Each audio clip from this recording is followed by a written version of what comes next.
Good morning, boys and girls.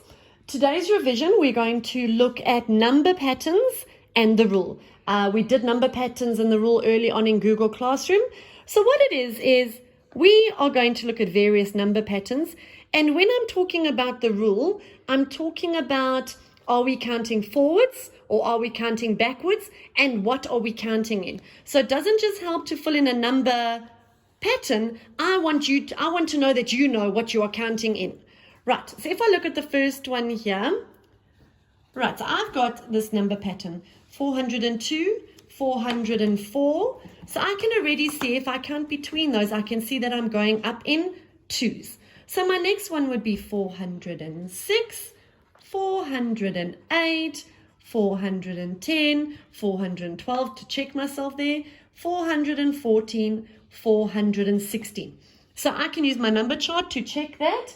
And then I'm going to now see what was I counting. So I know my numbers were getting bigger, so I was counting forwards and I was counting in twos.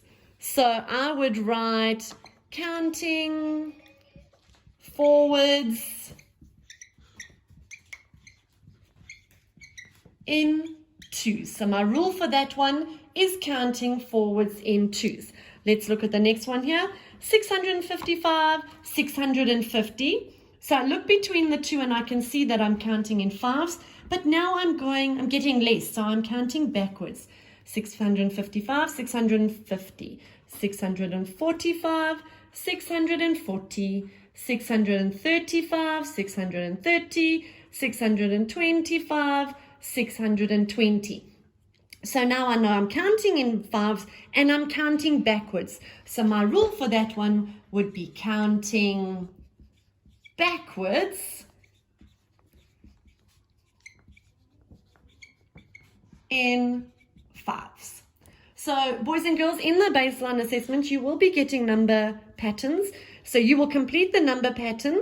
You will see what you're counting in, and you will tell me the rule attached to it. Now, don't get scared if you see rule. You just see that you know that you're going to be doing, are you counting forwards? Are you counting backwards? And what are you counting in? Are you counting in twos, threes, fours, fives, tens? That should cover it.